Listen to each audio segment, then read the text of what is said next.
What up, nerds? My name is Leslie Smith. Welcome to the Nerdy Narrative and another edition of Short Story Saturday.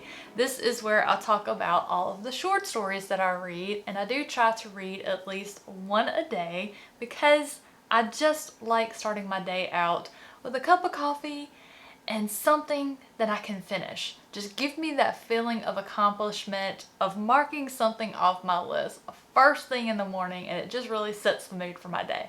So what did I read this week? Let's start with Stephen King. I am working my way through Skeleton Crew by Stephen King. It's a read-along hosted by the Bookish Drummer. I will have all that information down in the description box below if you're interested in joining.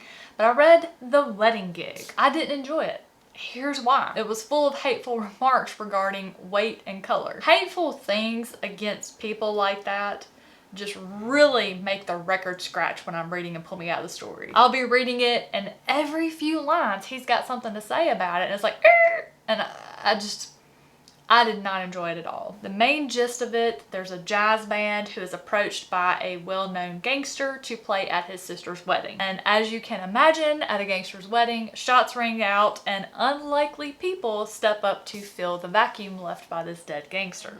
The next story after The Wedding Gig was a chant called Paranoid. When I think of a chant, I think of something that rhymes and it has a measured meter to it.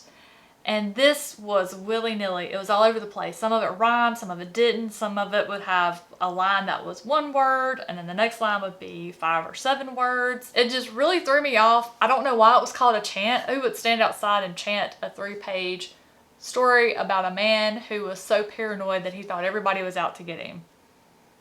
I don't know. So needless to say, a very disappointing week of Stephen King. First of the month, that means it is time for a Joan Didion nonfiction essay.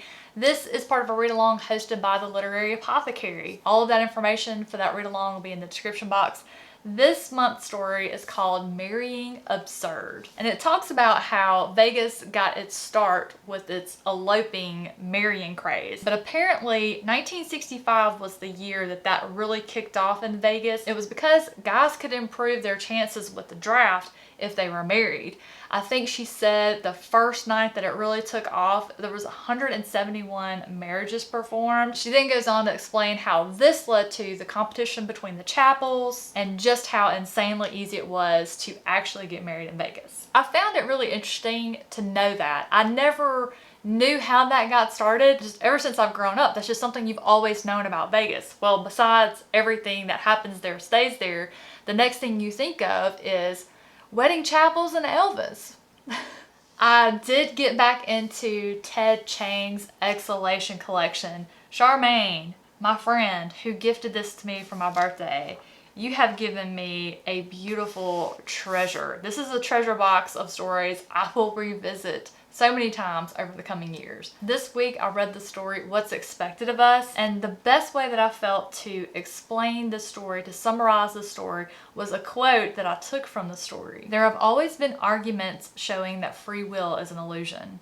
Some based on hard physics, others based on pure logic. Most people agree those arguments are irrefutable, but no one ever really accepts the conclusion. How true is that? What is so amazing about that?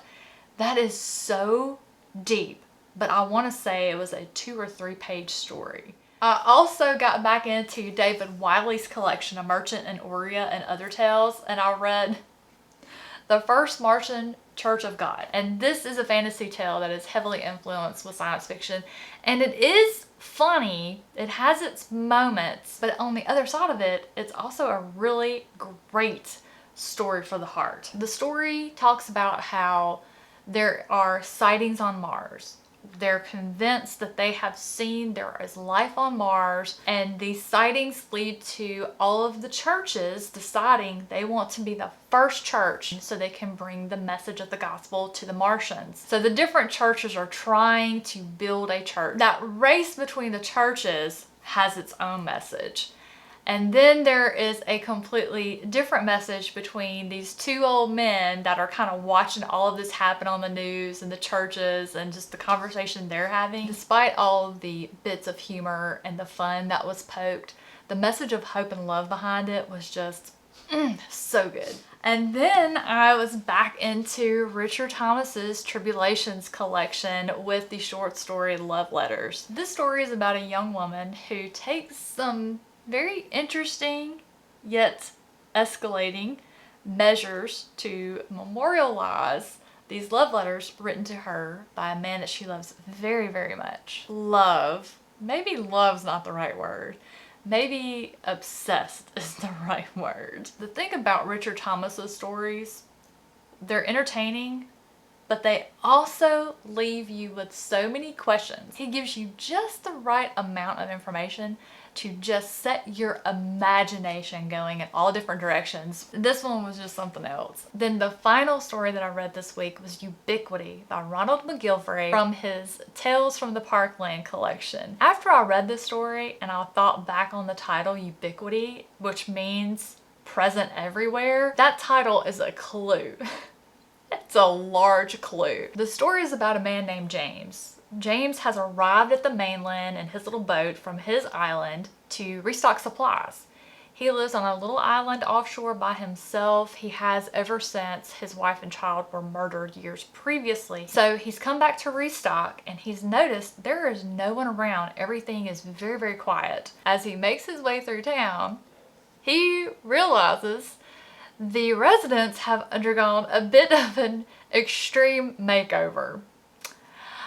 He is not a fan, and neither am I. And if you know me and you know what my greatest fear is, you can guess what was present everywhere.